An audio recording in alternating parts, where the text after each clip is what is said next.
Hello everyone, Hello, this is Edina. this is Rob. We are the Lemon Water Chronicles people, and here we are with episode 6, if you can believe it. And now, today's topic, It's feminism. so I should probably handle this one, little lady. Yeah, you probably don't know what you Feminism. Now, full disclosure, this is one we really didn't have to research very much because you are an expert in feminism, I would say. Okay. You wouldn't say that because you're also very modest, but you're one of the more better known voices of feminism in this country. Not hard. I know. Yeah, it's kind of it's a sea of patriarchy, and then these little trees of feminism that stick up above the murk. So there you are, and you know what you're talking about. And I've only come to feminism through you, although I always had a sense that women were special and needed a break. Because I grew up during the first wave, well, not the suffragette, not quite that old, but during the 60s there was this wave of feminism, and the women's liberation movement. And so that was very much in the public mind. And then again in the early 90s, there was another wave of feminism. And then today, especially here, we are in the thick of it. Because, oh boy, there's a lot to be done. So, I've said too much already. No. I was thinking about how we can do this so I wouldn't be just blah, blah, blah, blah. Because this is, my favorite topic. I would just swim in it and being in a mattress and having a lemonade and enjoy the topic. But I would like that this would be a real conversation. So I would like to really involve you, invite you to contribute as much as you can. Well, and it's a funny story that you didn't know that you were a feminist until we met. No, that's true. I didn't. I was, but I didn't know I was. You're quite right about that. And it was just something that was hardwired, I guess. I just felt that there was... I guess we both believe in fairness. We're both very fair-minded people. We believe in fairness very strongly and have all kinds of incidents from our childhood where we were railing against unfairness, not just towards us, but towards others as well. And feminism, I've said this before publicly, but it's a word that I don't think needs to exist. It does need to, but it shouldn't have to exist. Because there shouldn't be a word to describe people who feel that everyone should be treated with the same degree of kindness and fairness and have the same opportunities. That one half of the world shouldn't get all the goodies. And we should really just have a word for people who don't believe that, people who feel that half the world... Yeah, them, or patriarchs, or assholes. But we have those words already. So, and the word feminism always evokes these very inappropriate mental images in some of, an angry, unattractive woman who couldn't get a date, and she just wants to be like men. And that feminism is all about trying to steal something from men, trying to replace patriarchy with matriarchy, and women just wanting to imitate men. Yeah, and they don't understand that equality doesn't mean the same. I don't want to be a man. Good. I just don't want to have all of the obstacles and unfairness because I am a woman. That's easy. That it's not atom physics. It's not so complicated, and yet people here, especially here, feminism, and they get very angry and frustrated, and they don't know what to do with it, so they hate it. Even women, lots of women here in Hungary, which is not that a cognitive dissonance itself. But, this episode title is How Does Feminism Make Us Happier? Because this is one myth of feminism, that we are fighting for our rights, and that's that's the goal, but actually feminism is good for everyone. It would be good for the planet, it would be good for society, for people in it, communities and families and kids, so it's not just I want to be on the top of the hierarchy, because that would be matriarchy, but we don't want matriarchy. We don't want to control men. We don't hate men. We don't like or hate people who cannot, I wouldn't say hate, they are massively irritating, who don't believe in fairness and everyone should have the same chances in life. I don't hate them. They lots of time hate me because, I represent something that they cannot deal with, especially that I am in love with you, I have 3 kids, we are living in a family, and a happy family, Jesus Christ, even with a feminist. So this is very confusing for people. Well, a lot of the men who get angry at the word feminism think that there's already equality.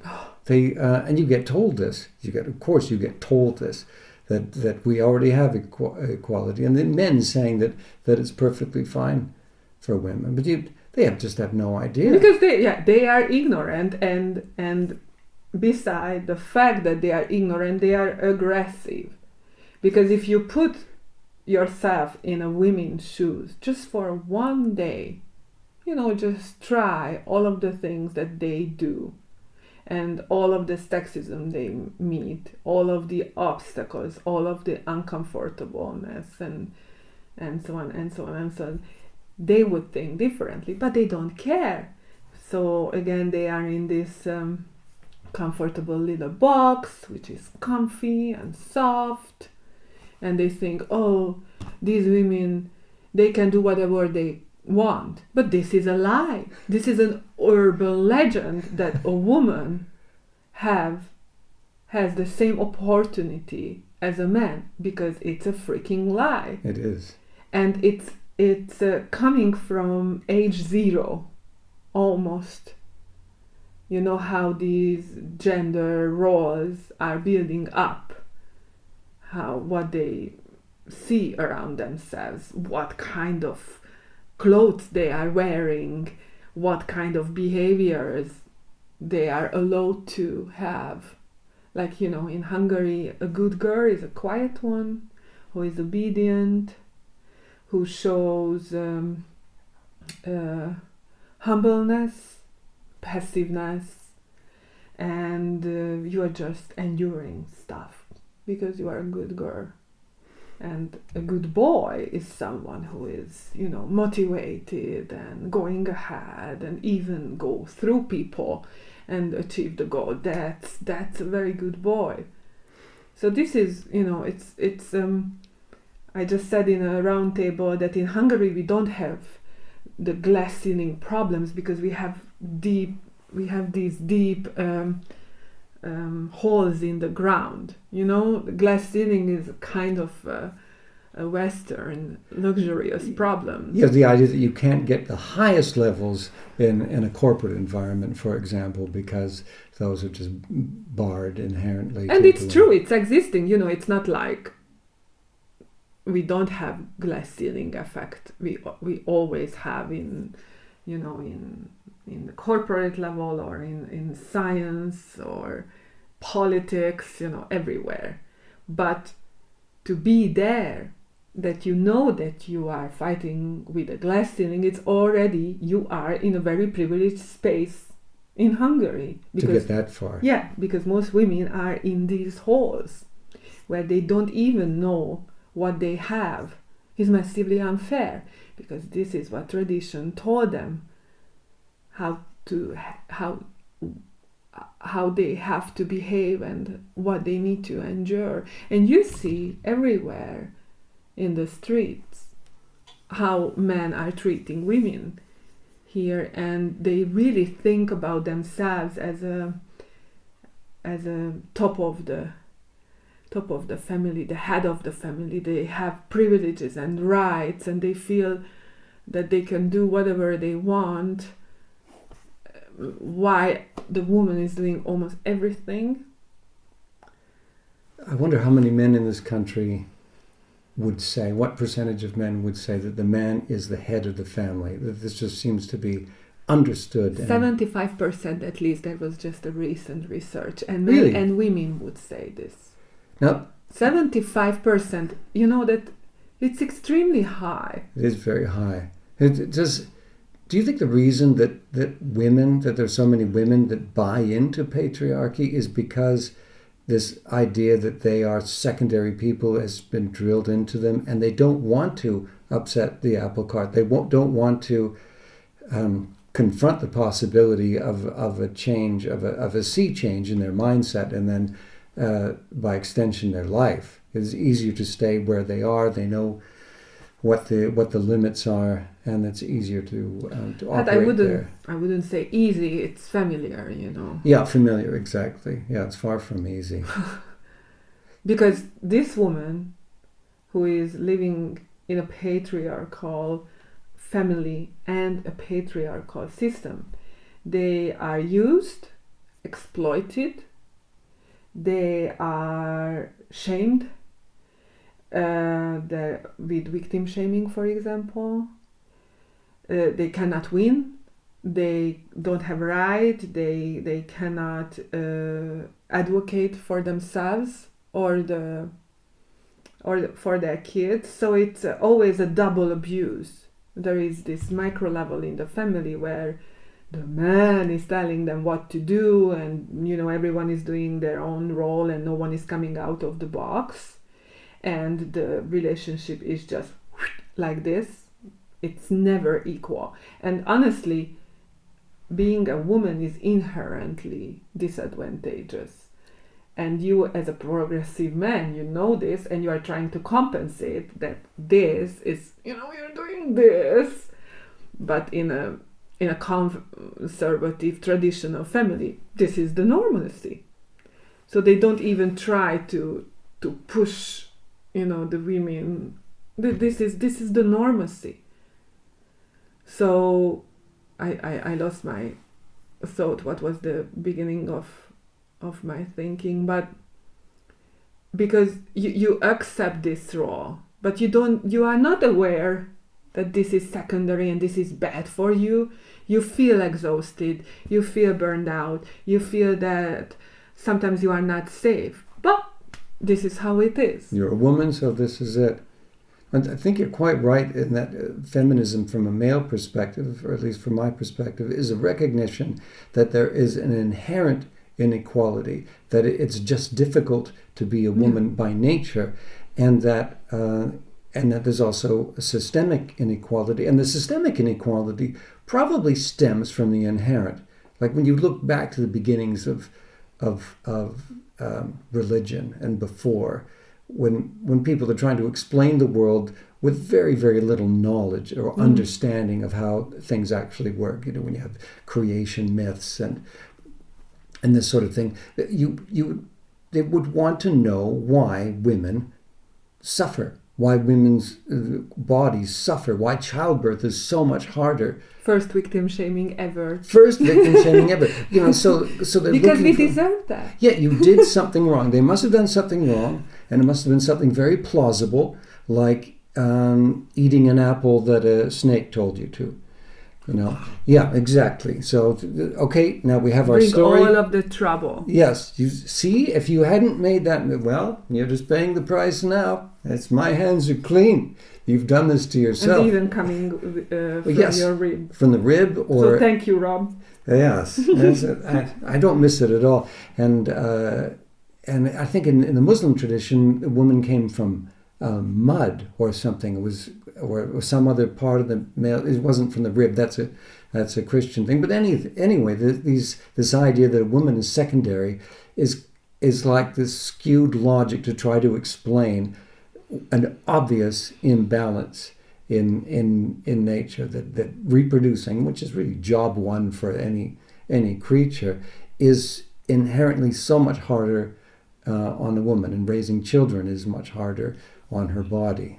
I have a theory about this, Because before these really just patriarchal thinking, in lots of communities this was different, that women have a special place in the community because they are giving birth. They are the ones who are growing a new life in their body during 9 months, and after taking care of it. But in lots of Aboriginal tribes, the father is there almost immediately. So religion and capitalism, they are very good friends how to oppress women. But what I wanted to say is I started to believe that biologically we are the one who are able to make another human being, even our eggs are selecting the sperm, not another way. This is a fascinating new finding. This is fairly new. Yeah, we are cutting off sperm heads. They are not really good. Not you. And if you think about this, and I'm not saying that we are supreme, because that would be awful. But everyone started to be a baby girl, and a mutation is the responsible for turning into a male, and that's why there are more chances to go sideways and have more genetic problems. And we are the one who knows who is the father of our child. With DNA test, of course, you can check, but before? So I think when men think that we are envious of their penis, with more nerves in our clitoris than in your penis, but okay, yes, we are very, very jealous. The whole idea is all about control, getting back the control of the reproduction. And this would seem that I'm going too far, but the more authoritarian, more dictatorial, more patriarchal is the system, they are oppressing more women, they are taking control of their bodies, they are, trying to get back the rights of what they have, like abortion, because they just want to dominate, because they need to, because they are afraid of the power of women, because for God's sake, we are able to create life, and yes, it's most painful natural pain ever that a human being can go through. Like there was a scale, where is the break of arm or leg or whatever, and giving birth is just it's really on the top. So we are able to survive that, and not just survive but grow it, so it's embracing all of that power. And that's why patriarchy want to control our bodies, want to control our reproducing rights, want to control our sexuality. That's why in the hospitals everything is depending on the doctor, not you, because they know somehow unconsciously, if women would know how strong they are, this world would very, very different. So they control them, they exploit them, make them as small as possible, and having profit of their secondary state. This is exactly what's happening with Mother Nature. There are so many similar things, how patriarchy is treating different kind of things and people. So this is my little bit maybe cuckoo thinking, but I think there is something behind it. Yeah, I was just thinking about that pain scale aspect again, and that must have had the ancients thinking, well, women must have done something very wrong to deserve all this pain, because they didn't know that childbirth is so difficult for humans because of evolution, because of the developmental stage our babies are in when they're born now, that our bodies haven't caught up to their growth, to the size of the head. This is something that's different from other species. That the child is born prematurely because they have to be. If they were any larger, then birth wouldn't be possible, because we walk upright now. That's changed the pelvis, and because of the size of the babies, the size of our young, the pain is a consequence of where we are in terms of evolution, not because of some sort of godlike decree. But I had this moment. No, you want to say something? This I told you about this last night. This was a discovery that really shocked me. And you'd mentioned that men just have no right to say that we have equality now. They can't even imagine walking a mile in a woman's shoes. And it's the same when they say that that visible minorities have equality now because they have some systems that help them out. Unless you have been a visible minority or a woman, you have no idea the daily challenges these people face and have to assimilate in how they see themselves and how they conduct themselves in the world, and silently too. Men wouldn't put up with that because they're not, the privileged men, white men, non-visible minorities have never confronted that situation before. But I sort of did last night when I discovered, I've been thinking about getting a vasectomy, because it's quite common where I'm from, Canada, and you don't hear about it here. And I mentioned it to a couple of people, and they said, well, you should go to Bratislava or Prague because it's cheaper there. And I thought, well, if I have to travel to Prague or Bratislava, that's a cost too, and stay there for a night or two. How much cheaper can it be? So I checked online and discovered something that shocked me inwardly and outwardly, that it's illegal for a man in this country to have a vasectomy unless he has had 3 children or he's over 40. You can't choose that for yourself. You're not allowed to. The state will not let you have a vasectomy. And I was outraged. I thought, this is my body. Welcome. Yeah, exactly. But and is nothing compared to having your right to decide whether to bear a child into the world is taken away from you. There's having a vasectomy is so minor compared to giving birth, and yet I was incensed. And I thought, who do you think you are to tell me what I can do with my body? And imagine that the people who are telling you what you can do with your body, with your male body, all women. They are all women who are saying, no, you can't. It's like a dystopian nightmare. And yet that wouldn't happen. No. Even the Pope, and I love this story, I won't talk too much about this, but we heard this recently, that the previous Pope, the head of maybe the most patriarchal organization in the world, admitted or happily shared that whenever he appointed a woman to head a department at the Vatican, it instantly ran better. So, it was a cute story, but underneath it is the recognition that the difference is not just reproductive. Men and women actually do think differently. And yes, gender is a spectrum, but there's an awful lot of clustering at the ends. And it's safe to say that in general, women communicate differently and solve problems differently, and this is advantageous for the world. But this is based on what societal aspects. It's not because you are a man and I am a woman. This is a big misunderstanding of the whole thing. Is it?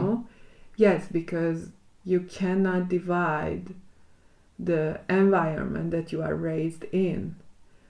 So because the whole world is engineered for men. By men. For men.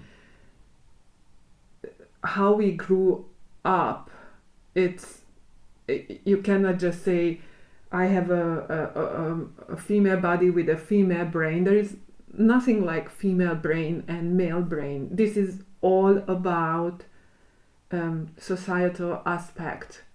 What kind of toys you played, what kind of toys I could play with, what kind of subjects you are encouraged to take, and what kind of subjects I was encouraged to take. So I would say that it's more based on values and environment rather than gender, because for example, all girls, I hope that they never would think that they are worth less than a boy. No chance. Because from you, they never heard of this, and of course from me, they never heard of this. So this is not some kind of genetic stuff, or they don't think about themselves as poor little woman who cannot do math, and it's not like that. No. So what you said is purely societal. Is it? Yeah. There's no biological basis for... No. It's That's exposure. Wow, that's it's fascinating. It's just purely exposure. And if you would run an experiment, with no affecting not side effects, but compound effects, when you can just clear everything, you would have not the same people, but very, very similar. Like the fact that you are a man and the fact that I am a woman wouldn't be a breaking point. So this myth that women cannot read in the space is not because we are not able to do it, because we've never been told to, because this is just a boy thing to do. So that's why it's so important how you are raising your kids, boys and girls, because everything is stem from that, and it's serving patriarchy. Yes. And until that change comes, when girls are raised not to feel like they have to be channeled into certain areas, and boys too, channeled into certain areas and think certain ways. We are in this world with men and women who have been raised with these various influences, these various ideas. And so the current situation is you have adult women who do have a way of thinking, I don't mean universally, I mean individually, that is different from how a male was raised to think. And the way that these women think is beneficial to organizations and societies. And they've seen this when they've introduced quota systems in governments and started to introduce more women into corporate environments, that suddenly certain things ran much better. Just less like at the corruption, Vatican. because if you are in a disadvantaged place, you grow empathy. But a man can grow empathy. You have to practice it and try to find a way. But unfortunately, this society is awarding patriarchism. Yeah. So the more I have, the more successful I am. The more selfish I am, the more successful I am. So the values, that's why I said the values are the important ones, not whether you are a man or I am a woman.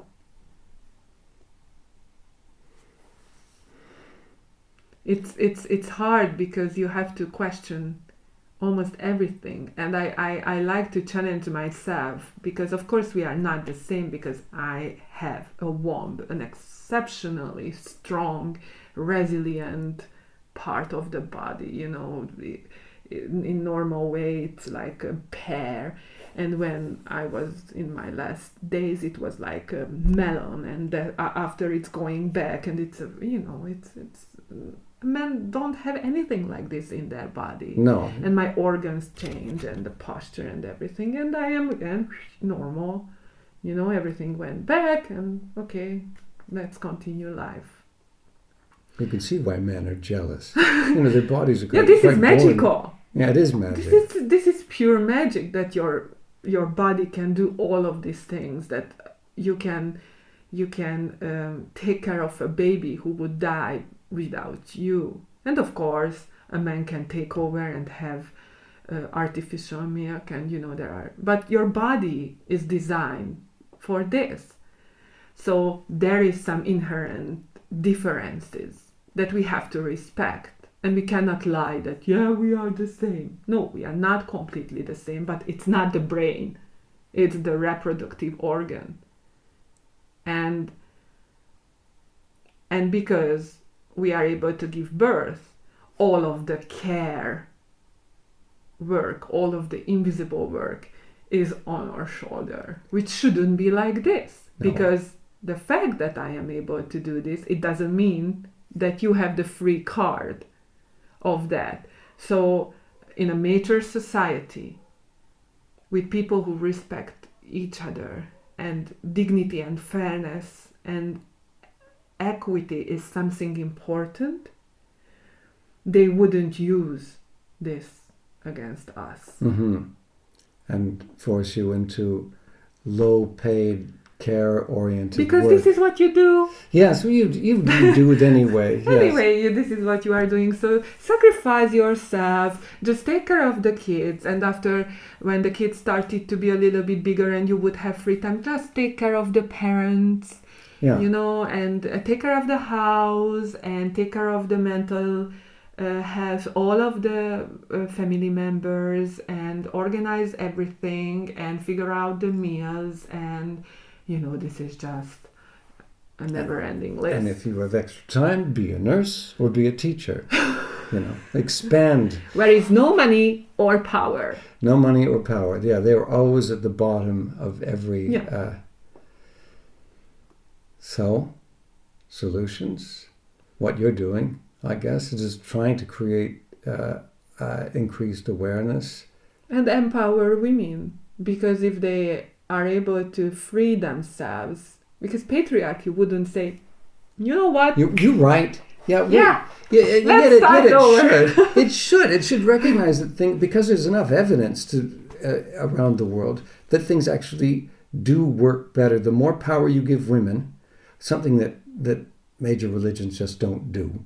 So when you get outside of that, you get outside of patriarchy, you see things working better, and people are happier, families are happier, children are happier, so they don't grow up being assholes and perpetuating these dominant cycles. Yeah, and we can prove this by data. There are these research, gender indexes, GDPs, happiness indexes, corruption level. They're all, correlated, at least correlated. But it's a huge tendency. So where you can see women in leadership, they bring the female point of view, how life is as a woman.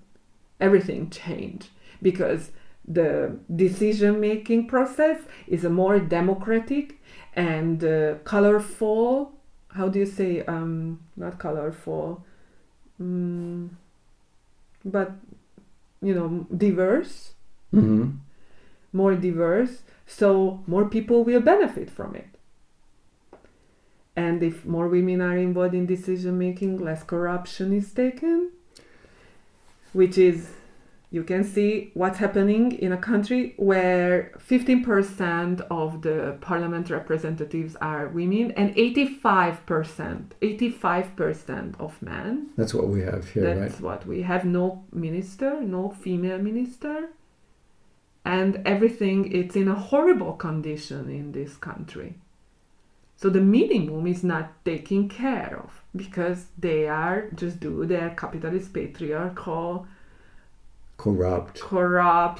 It's not about just unfair, men. Immoral thing. Because there's a lot of poor men in this country too. Where you just have this cadre of billionaires like elsewhere in the world who are just running everything and rewriting the political system, rewriting democracy to stay in a place where they can keep taking money that should be going into the people they're supposedly serving.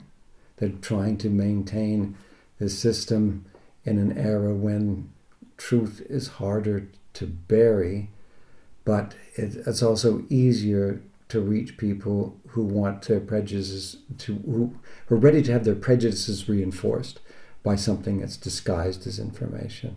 And that's the scary thing, is that you can tell people all these facts about how things run better when women are involved. And it's interesting when you see when a woman started to be empowered and awakened, the whole little system is shaking, and that's why men are really afraid, because if a woman is started to be her own advocate and saying, no, this is not enough good for me, then the role of the man is very questionable. If you are not giving me love, respect, and kindness, and I'm suffering because how you treat me, then maybe I can leave you. And this is the same thing in the big picture. If more and more women are wanted to be an advocate for other people, then suddenly the corruption is not an accepting thing. That it started to be, break apart. And that's why this is exactly the reason why men don't want to invite women to the decision-making table, even if it's at home or at the parliament. This is exactly the same. And 2 days ago in a round table, there was a question that there is a tendency when women started to being empowered and they divorce more. And I say, yes, and this is a good thing. And this is a good thing. Not easy, of course, because there is another stigma being a divorced single mom. Mm-hmm. Divorced single mom. But still, it's a more authentic way to be if you are not happy in your relationship. And it's the beginning of a mindset that helps people to avoid potentially bad relationships in the first place, and not accepting the role that you were programmed with as a child.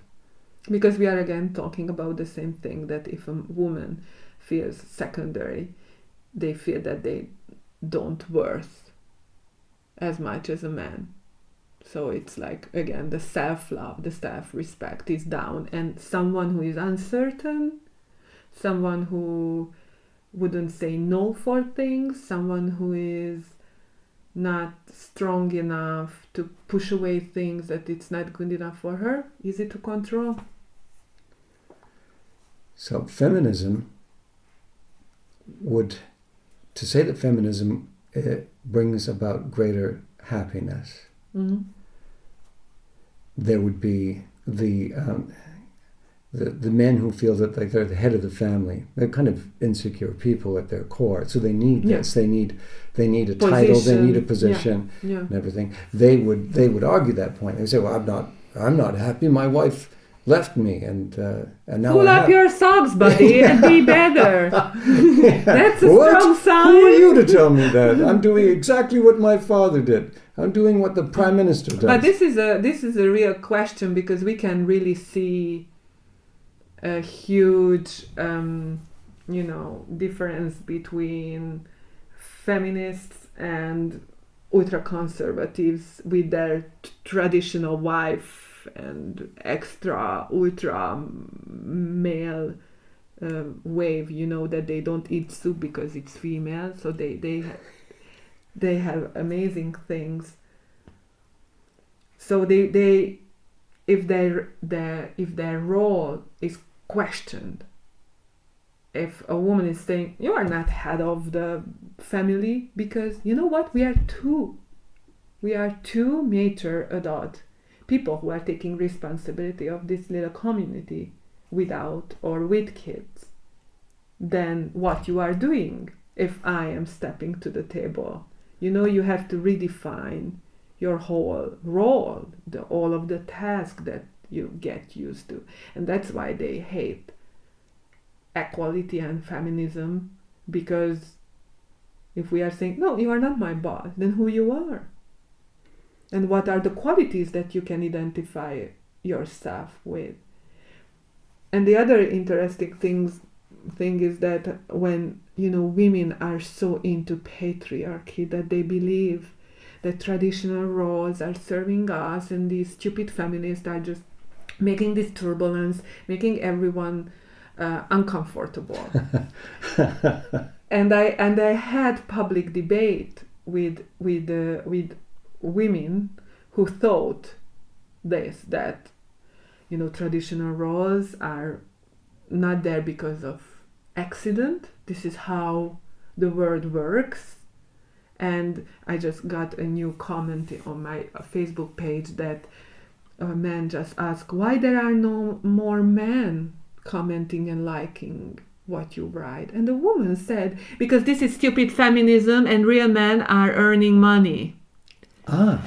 That's good. It's nice to have people come and deliver the useful information for free. And the life is just somehow,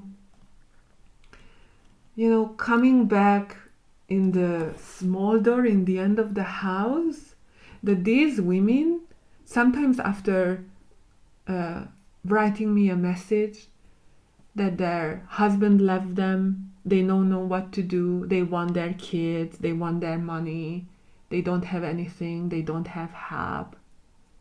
And and they suddenly, of course, in a very difficult position, because not just their life is a mess, but the whole worldview is collapsing and breaking apart. Mm-hmm. And those women who hate feminism, cognitive dissonance, they have everything because what our ancestors did for them.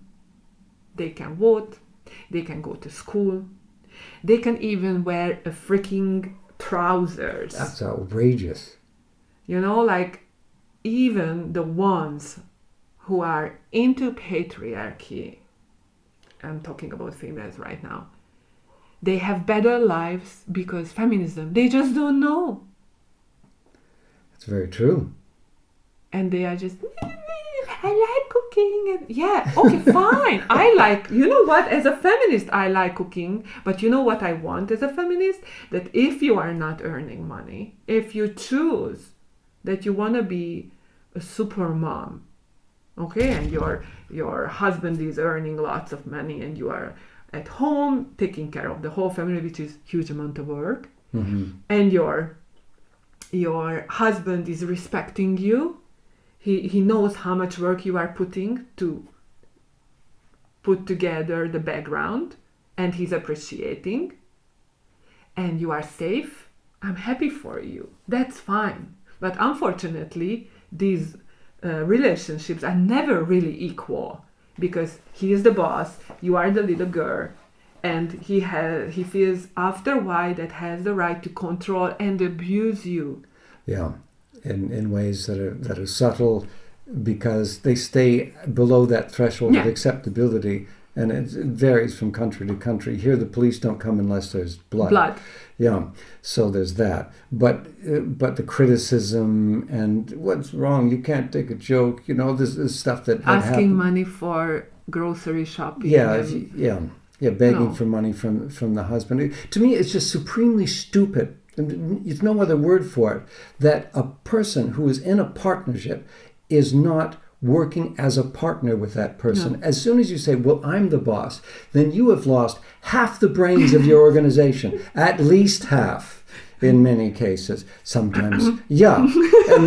And it's not just about, well, I have my life, I want to work on my dreams, and she needs to run the house and everything. And serve me to be able to fulfill my dreams. Yeah, and then to go to work where I lean on a shovel and watch other people work. Something that happens in no female job anywhere. Sorry, sidebar. But really, if your concern is, if your egotistical concern is your life, your dreams, and preserving that from the encroachment of this family life that you found yourself into, wouldn't it be better to have 48 hours a day and two brains working on your dreams, and at the cost of you helping your partner, the person you've chosen to spend your life with, on their dreams, on their life, and recognizing that they even have them. So they don't feel used. So they don't feel exploited. used. Yeah, and it's just better for everyone. Yeah. This is so simple. This is so supremely simple. And yet people get sunk in this idea, well, that it's an unwillingness to trust, and it's insecurity, and it's immaturity, and it's trying to take back or take revenge on the world for what you didn't get as a small child, maybe, and just not saying, okay, I'm in a relationship. I am going to fully trust and be fully trustworthy, and then suddenly everyone benefits for all the things that you thought you had to selfishly protect. There's my very well sermon. said. No, it's the control, the origin of the control is that you are not able to trust. So that's why you need to control. And the more scared you are inside, the more uncertain inside, the more control you need. So feminism is actually acknowledging that you and me are equal, and we can trust each other, and we can rely on each other, and we don't need to control each other because we wouldn't hurt each other. It's not about a battle at a tug of war with the rope is stationary. That's not what equality of the sexes means. It's actually you're both pulling in the same direction, and look at how far you can go when you stop doing this and start doing this. And raising each other, not pushing down, and having happy children who don't see their parents fighting and hating each other. Violence, verbal violence, and physical. No girls growing up thinking, well, mom gets insulted and has to take it on the chin, so I guess that's just how it is for females. Yeah, one generation, 2 generations could all be gone. And patriarchy is bad for men too. I would like to highlight that too. It's not good that all of the economic pressure is on their shoulder. It's not good for them that they cannot be with their kids, that they think that, they will deal with them when they are able to talk. You lose so much. As a patriarchal man, you are losing half of your life at least, what you could have. And in the end, when you die, then what? You can remember how rich you were, how many control you could execute against people, and maybe you are alone because your wife left you. Maybe your kids are not talking to you. No, maybe one child will still feel duty-bound enough to help care for you when you're on your deathbed, but really it's no life. And just the footnote, because you are stressed, because you don't feel loved, then you are going for, again, addiction. This country is the leading country in the world in alcohol consumption. Wow. And the heart attacks, it's another thing, and cancer. So, it's really going hand in hand. People don't live long here. They don't live healthily. No, not men. Sorry. Men, that's true. Men drop off like flies. And if there's no other evidence, that should be enough to say there's something wrong here. We're doing something wrong. No one's happy. There's so much unhappiness. That behind that alcoholism is unhappiness. Even the people who are wealthy are clearly not happy people. They've grabbed more. They're taking more, but it doesn't make them feel more authentic or fulfilled. Or you don't see smiling people stepping out of black Audi SUVs. It's not like that. And every week a woman is dying because of domestic violence. Yeah, it's not a happy society. So its ways are clearly wrong, clearly wrong. So why does it keep coming back? Why is this force? Because this is the terror of the norm. I love this term. That abnormality is the normality, and the familiar thing that people got used to. So they are not questioning it. They accept the victim role. They accept the secondary state. They serving the system because they don't know that they have another choice. Fear of chaos again. Fear of change. Yeah, the same thing. And not having a loving family, not having a happy childhood, not feeling worth and valued. We are always end up in the same questions. You give children a happy, loving childhood, and all of these problems, 1 or 2 generations, would just go away. Yeah, and one more thing. Every freaking patriarch at least have a mother who is a woman. What? So you want this for your mom, you want this for your wife, you want this for your daughter. This is the life that you are dreaming for them. It cannot be, but they're not thinking about this. This is how it is, that's it. But the change is possible, and you have to practice, because it's not handed, especially here, for you. So, if you are raising your voice, it's not just for you, but hundreds of women and children, and maybe you can save a man too who is thinking about this. Okay, my life is shitty. I should change and be a better partner, being a better father, being a better person for myself.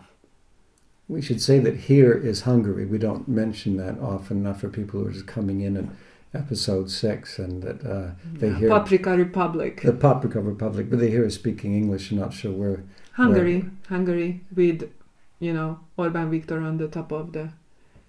For now.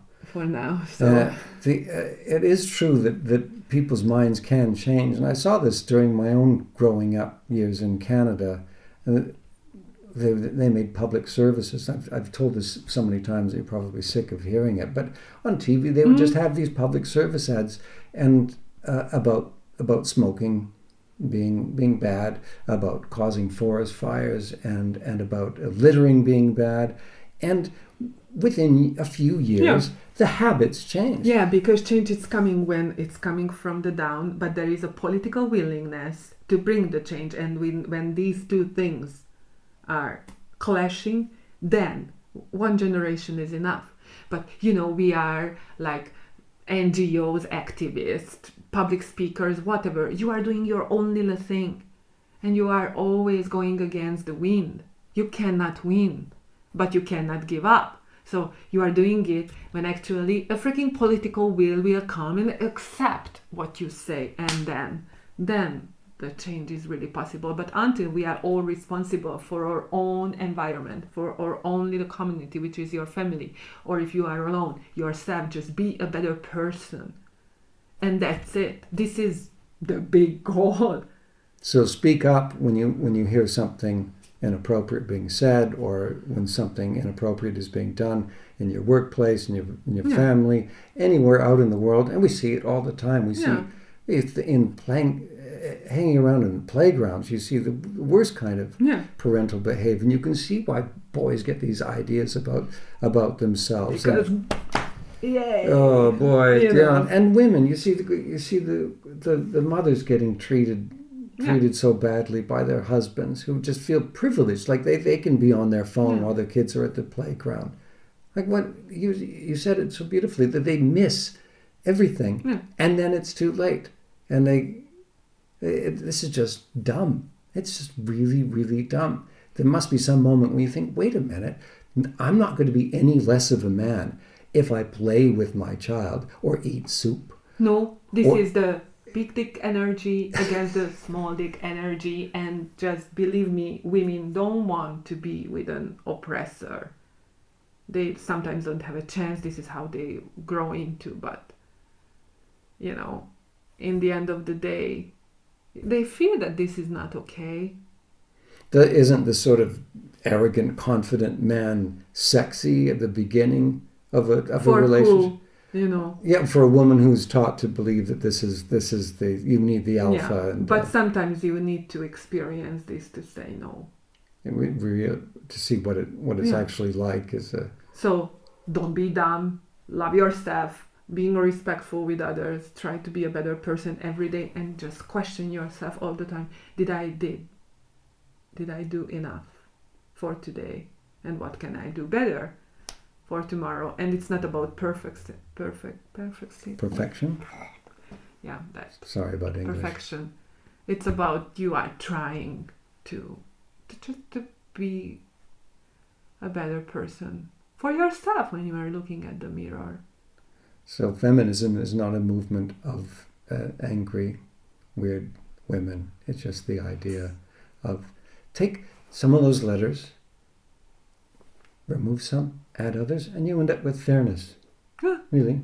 And that's the real F under feminism, is the idea that everyone should have the same opportunities. And everything would be solved, even at the big picture, with the climate change, if we don't want to exploit each other, but having a respectful relationship when everyone wins. But voila, that's it. This is so easy. It should be so easy. But we are going against a huge wave of patriarchism and capitalism hand in hand, and change is coming in a crisis too. And this is my other hope. If the political willingness is not coming, the crisis will push this system down, because this is unsustainable. And people collectively will say that we have to change, or we are dying. Yeah, here. And anyone who pushes back, somewhat from a position of power, is suddenly at risk if the collective will, the collective recognition of a pending crisis is stronger than their fear of going against the powers that be. So that's it for now. Is it? Because we have to go and check our baby whether she's still sleeping. So thank you for being here. I hope you could take something. I was very happy to have this topic. We can do more on feminism. We've never run out of things to But say. this channel is not only about the feminism. It seems that more about love. It's now, love.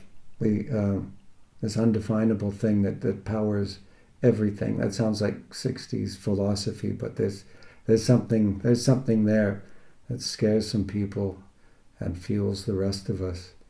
It's love. So, bye. Thank you. Thanks for Love watching. yourself. Love others. Yeah. Bye-bye. Bye for now.